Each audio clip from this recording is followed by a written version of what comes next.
Hello दोस्तों, आज हम आपको पढ़ाएंगे क्लास 10th का विज्ञान अध्याय 4 कार्बन और उसके यौगिक। कार्बन और उसके यौगिक के बारे में आज हम आप इस वीडियो में पढ़ेंगे। तो चलिए देखते हैं वीडियो को। कार्बन और उसके यौगिक। कार्बन और उसके यौगिक वे सभी रसायन हैं जिसमें कार्बन होता है। इसमें मुख्य रूप से कार्बन और अन्य तत्वों के बीच बने सहसंयोजक बंधन वाले यौगिक शामिल होते हैं। मतलब इसमें अन्य तत्वों के बीच बने सहसंयोजक बंधन वाले यौगिक शामिल होते हैं जो प्राकृतिक में जीवन का आधार बनाते हैं और सभी जैविक अणुओं का एक महत्वपूर्ण घटक होते हैं। तो हम लोग देखते हैं कार्बन क्या होता है। कार्बन एक रासायनिक तत्व है जिसका प्रतीक सी है और परमाणु क्रमांक 6 है। यह एक अधातु है और अपने बाहरी कोश से 4 इलेक्ट्रॉनों की साझेदारी करके अस्थायी बंधन बनाता है। मतलब ये चार इलेक्ट्रॉन की साझेदारी करके यह बंध बनाता है। कार्बन के यौगिक। कार्बन जो होते हैं उसके यौगिक क्या होते हैं? कार्बनिक यौगिक का डेफिनेशन है। कार्बन के यौगिकों को कार्बनिक यौगिक कहा जाता है। जो कार्बन होता है उसके यौगिक जो होते हैं उसे हम कार्बनिक यौगिक कहते हैं। और इसकी संख्या प्रकृति में 10 लाख से भी अधिक है। इसकी जो संख्या है 10 लाख से भी अधिक है। और यह ऑक्सीजन और हाइड्रोजन के बाद तीसरे स्थान पर इसी का प्रयोग तीसरे नंबर पे यही है। कार्बनिक यौगिक का महत्व क्या है? यह यौगिक जीवन के लिए अत्यधिक महत्वपूर्ण है। जैसे भोजन, प्रोटीन और दवाएं सभी के कार्बन होता है। सभी में कार्बन होता है। जैसे भोजन हो गया उसमें भी कार्बन पाया जाता है, प्रोटीन हो गया उसमें भी भोजन पाया जाता है, कार्बन पाया जाता है, और दवाएं जो होती है उसमें भी कार्बन पाया जाता है। ज़्यादातर मात्रा में कार्बन ही पाया जाता है वस्तुओं में। इसलिए कार्बन भी हमारे जीवन में बहुत महत्वपूर्ण भूमिका निभा रहा है। उदाहरण के लिए जैसे हाइड्रोजन और ऑक्सीजन जैसे अन्य तत्वों के साथ कार्बन के यौगिकों के उदाहरण में मीथेन, इथेन, अल्कोहल और शर्करा शामिल होते हैं। कार्बन की 4 संयोजकता क्या होती है? कार्बन जो होती है उसकी 4 संयोजकता क्या होती है? इसका क्या महत्व है? तो आइए देखते हैं उत्तर। कार्बन के परमाणु की संयोजकता 4 होती है। कार्बन जो होते हैं उसके परमाणु की संयोजकता 4 होती है क्योंकि उसके 4 की आवश्यकता होती है। इसके बाहरी कक्षा में 4 इलेक्ट्रॉन होते हैं। इसके बाहरी जो कक्षा होते हैं 4 इलेक्ट्रॉन होते हैं। इसे स्थिर बनने के लिए 4 और इलेक्ट्रॉन की आवश्यकता होती है। 4 बाहर बैठे और इसे 4 की आवश्यकता है, इसलिए यह चारों सहसंयोजक बंध बनाता है। कार्बन की 4 संयोजकता का महत्व। यह इसे विविध यौगिक बनाने में सक्षम बनाता है। जैसे हाइड्रोजन, ऑक्सीजन, क्लोरीन, नाइट्रोजन आदि के साथ अनेक यौगिक बना सकता है। कार्बन का यह गुण जीवन के लिए आवश्यक है। कार्बन का यह गुण जो होता है जीवन के लिए आवश्यक कार्बनिक यौगिकों के निर्माण में उपयोगी है। यह कार्बन यौगिकों के निर्माण में भी इसका उपयोग किया जाता है। कार्बन की श्रृंखला बनाने की क्षमता। कार्बन जो होती है उसकी श्रृंखला बनाने की क्षमता कैटेंशन को समझाइए, क्षमता को समझाइए। उत्तर। कैटेंशन क्षमता का गुण है जिसमें कार्बन परमाणु आपस में एकल, द्वि या त्रिकल बंध बनाकर लंबी श्रृंखलाएं बनाते हैं। 1, 2 या 3 बंध बनाकर लंबी श्रृंखलाएं बनाते हैं। अब इसके प्रकार क्या हैं? सीधी जो होती है एकदम सीधी श्रृंखला होती है। शाखा युक्त होती है। चक्रीय श्रृंखला मैंने गोलाकार श्रृंखला। यह गुण कार्बन को लाखों यौगिक बनाने में सक्षम बनाता है। यह गुण जो होता है कार्बन को लाखों यौगिक बनाने में सक्षम बनाता है। संतृप्त और असंतृप्त हाइड्रोकार्बनों के में अंतर स्पष्ट कीजिए। संतृप्त और असंतृप्त हाइड्रोकार्बनों में अंतर स्पष्ट कीजिए। तो देखिए संतृप्त हाइड्रोजन, असंतृप्त हाइड्रोजन। केवल एकल बंध सी डबल या ट्रिपल बंध होते हैं। सी में देखो डबल इस, मगर सी जो है इसके बीच में जो एरो लगा है उस अगर वो एरो 2 हो गया, 3 हो गया, ट्रिपल डबल बंध कोई भी हो सकता है। सामान्यतः क्रियाशील नहीं अधिक क्रियाशील होते हैं। जैसे मीथेन, जैसे इथेन, एथाइन, मतलब जैसे CH4, C2H4 या C2H2, यही सब होंगे। IUPAC नामकरण प्रणाली को समझे। IUPAC जो होता है नामकरण प्रणाली को समझाना। तो IUPAC का फुल फॉर्म क्या है? International union of pure and applied chemistry, मतलब international union of pure and applied chemistry द्वारा कार्बनिक संयुग्मों का नामकरण करने के लिए कुछ नियम बनाए गए हैं। जैसे पहला, लंबी मुख्य श्रृंखला चुनना, लंबी मुख्य श्रृंखला चुनना। दूसरा, क्रियात्मक समूह की पहचान करना, क्रियात्मक जो समूह होते हैं उनकी पहचान करना। तीसरा, उपसर्ग और प्रत्यय जोड़ना, मतलब उपसर्ग प्रत्यय आप हिंदी में पढ़े होंगे तो पता होगा उपसर्ग क्या है प्रत्यय क्या है। जो आगे से जुड़ता है वो उपसर्ग है, जो पाछे जो बीच से जुड़ता है वो प्रत्यय है।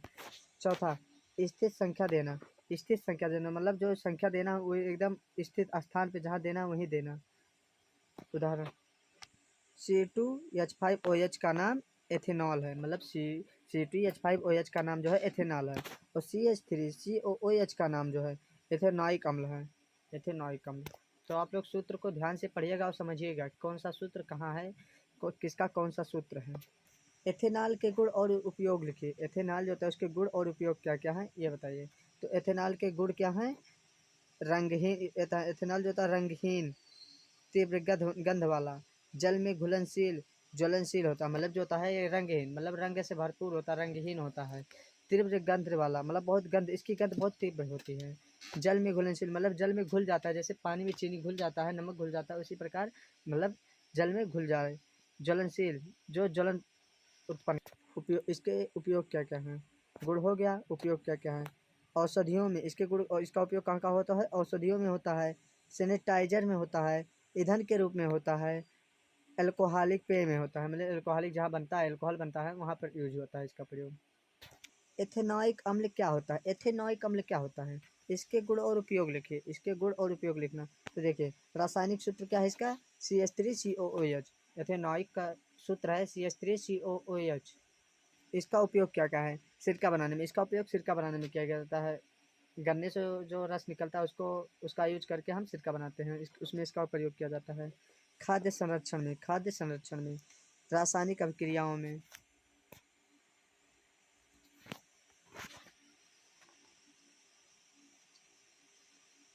एस्टरीकरण अभिक्रिया को समझाइए।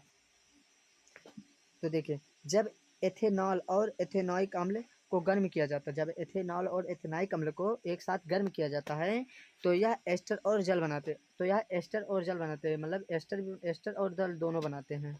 अभिक्रिया जैसे अभिक्रिया कराते हैं। CH3COOH प्लस C2H5OH, इससे जब हम अभिक्रिया कराएंगे इन दोनों का तो हमको क्या प्राप्त होगा? CH3COO C2H5 प्लस H2O मतलब पानी, जल, यही प्राप्त होगा। यह प्रतिक्रिया एसिड को उपस्थिति में होता है, यह जो प्रक्रिया होती है एसिड की उपस्थिति में ही होता है। एस्टर की खुशबू मीठी होती है, एस्टर जो होता है उसकी खुशबू आपको मीठी लगेगी, चीनी की भांति, मतलब मीठी लगेगी, मीठा, स्वीट।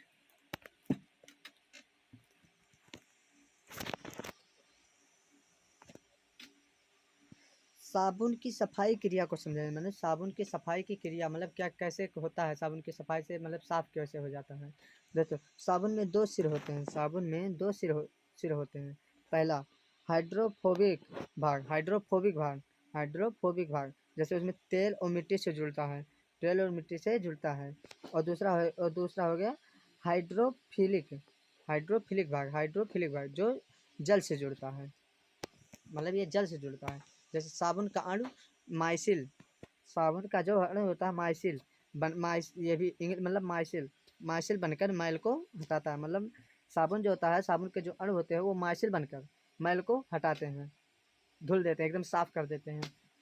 जैसे आप लोग को देखे होंगे कपड़ा वपड़ा साफ करते होंगे, या आप लोग किए भी होंगे, अगर बाहर रहते हैं पढ़ाई करते हैं तो आप लोग बाहर भी देखे होंगे कि आप लोग सफाई करते हैं तो उसको रगड़ कर जब आप साफ करते हैं तो साफ हो जाता है, वो माइसिल की वजह से होता है।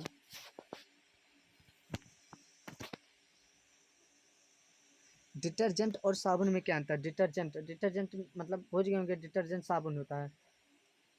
तो डिटर्जेंट साबुन और साबुन में क्या अंतर है?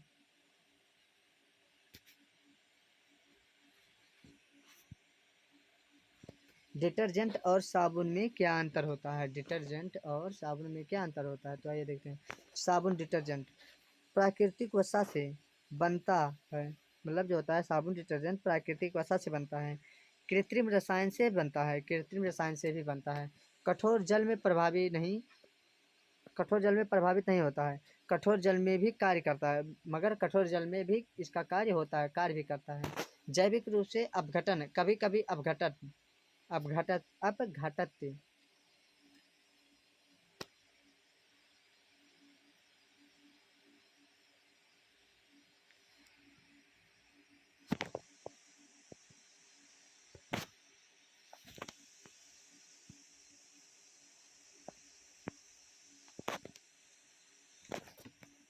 हाइड्रोकार्बनों के प्रकार को समझाएं। हाइड्रोकार्बनों के प्रकार को समझाएं। हाइड्रोकार्बन के प्रकार को समझाएं। पहला देखें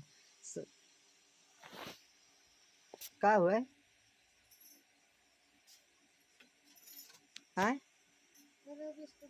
एक अम्ल के गुण क्या है? पहला तीव्र गंध, इसकी भी गंध बहुत तीव्र होती है, गंध बहुत तीव्र होती है।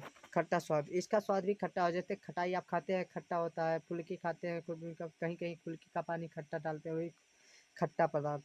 जल में घुलनशील, ये भी जल में घुलनशील होता है। जैसे चीनी में, पानी में चीनी डाल दिया गया तो घुल जाएगा, चीनी पानी में नमक डाल दिया गया तो भी घुल जाएगा, इसी प्रकार। हाइड्रोकार्बनों के प्रकार को समझाइए, मतलब हाइड्रोकार्बन के प्रकार को समझाइए।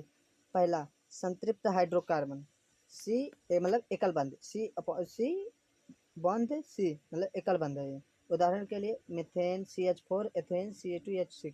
मतलब आप लोग इसका सूत्र याद कर लीजिएगा, मिथेन CH4 है और एथेन CH2H6 है। हल्का हल्का सा चेंजिंग है सूत्र में, आप लोग अच्छे से इसको पढ़िएगा।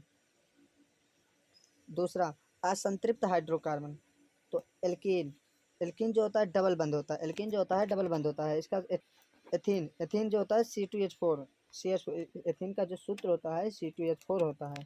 एल्काइन, एल्काइन जो होता है ट्रिपल बंद होता है। एथनाइल का जो सूत्र होता है C2H3 होता है, C2H2 होता है। कार्बन यौगिकों में क्रियात्मक समूह क्या होता है? उदाहरण सहित समझाइए। क्रियात्मक समूह क्या होता है कार्बन यौगिकों में? कार्बनिक यौगिकों में जो विशेष परमाणु समूह उसकी रासायनिक गुणधर्म को नियंत्रित करता है उसे क्रियात्मक समूह कहते हैं। मतलब जो है कार्बनिक यौगिक में जो होता है विशेष परमाणु समूह की जो रासायनिक गुणधर्म को नियंत्रित कर रहा है उसे हम क्रियात्मक समूह कहते हैं। क्रियात्मक समूह का उदाहरण क्या है? यौगिक का नाम एथेनॉल है, एथेनॉइक अम्ल है। एथेनॉल का जो सूत्र OH C2H5OH है, और मतलब ये रिएक्शन के बाद है COOH CH3 COOH, एथेनॉइक अम्ल है। एथेनॉल का ऑक्सीकरण करके एथेनॉइक अम्ल कैसे बनता है? एथेनॉल का ऑक्सीकरण करके एथेनॉइक अम्ल कैसे बनता है? उत्तर ऑक्सीडाइजिंग एजेंट की सहायता से एथेनॉल को एथेनॉइक अम्ल में बदला जा सकता है। मतलब जो है ऑक्सीडाइजिंग एजेंट की सहायता से, ऑक्सीडाइजिंग एजेंट की सहायता से एथेनॉल को एथेनॉइक अम्ल में बदला जा सकता है। इसकी अब क्रिया देखते हैं। C2H5OH प्लस ऑक्सीजन से जब आप क्रिया कराएंगे तो CH3COOH प्लस CH2O मतलब पानी मतलब प्राप्त होगा। इसके रिएक्शन में ये हमें प्राप्त हुआ। ऑक्सीडाइजिंग एजेंट का सूत्र क्या है? KMnO4 या K2Cr2O7, इसका यही सूत्र है। आप लोग याद कर लीजिएगा, दोनों में से कोई भी लिखना है, कोई भी लिख सकते हैं आप। एल्केन, एल्कीन और एल्काइन में बंधों का अंतर स्पष्ट कीजिए। मतलब जो है एल्केन, एल्कीन और एल्काइन में बंधों का अंतर स्पष्ट कीजिए। प्रकार बंध उदाहरण, मतलब इसके उदाहरण देखें। एल्केन एकल बंध जो होता है, एकल बंध होता है मिथेन, मिथेन जो होता है मीथेन होता है, मीथेन में मीथेन का सूत्र क्या है? CH4। एल्कीन डबल, एल्कीन जो होता है वो डबल बॉन्ड का होता है। जैसे एथीन का सूत्र क्या है? C2H4। एल्काइन जो होता है वो ट्रिपल बॉन्ड होता है। एथाइन, एथाइन का सूत्र क्या है? C2H2। आप लोग इसका सूत्र थोड़ा ध्यान से पढ़िएगा, हल्का हल्का सा चेंजिंग है इसमें, थोड़ा सा चेंजिंग है, मगर इसका मतलब कुछ और हो रहा है। साबुन बनाने की विधि को समझाइए। साबुन कैसे बनता है? साबुन बनाने की विधि को समझाइए। उत्तर जब वसा तेल को छार, जब जो होता है वसा, और वसा जो होता है वसा तेल को छार यानी OH या KOH के साथ गर्म किया जाता है तो यह साबुन और ग्लिसरॉल बनाता है। क्या बनाता है? साबुनिया और ग्लिसरॉल बनाता है। जैसे हम अभिक्रिया करके देखते हैं, अभिक्रिया में कैसे होता है। जैसे फैट प्लस NaOH, जब फैट और NaOH मिला सोडियम ऑक्साइड, तो इससे हमें क्या प्राप्त हुआ? Salt plus glycerol, salt plus glycerol. इसे सेपोनिफिकेशन कहते हैं। इसे क्या कहते हैं? सेपोनिफिकेशन कहते हैं। एथेनॉल और एथेनॉइक अम्ल की प्रतिक्रिया में कौन सा यौगिक बनता है? इसका महत्व बताइए। मतलब एथेनॉल और एथेनॉइक अम्ल जो होता है उसकी प्रक्रिया से कौन सा यौगिक बनता है, उसका महत्व क्या क्या है बताना है। तो देखिए, इसकी प्रतिक्रिया से एक एस्टर बनता है। इसकी प्रतिक्रिया जो होती है, इसकी प्रतिक्रिया से एस्टर बनता है जो मीठी गंध वाला होता है। कैसा होता है वो? मीठी गंध वाला होता है। और परफ्यूम फ्लेवरिंग एजेंट में प्रयोग किया जाता है। जैसे परफ्यूम हो गया, जो आप लोग सेंट वेंट यूज करते हो शादी विवाह में, जो मतलब कि मतलब अगर कोई स्थान में बदबू कर रहा है तो अगर परफ्यूम का यूज कर ले तो वो बदबू दूर हो जाता है।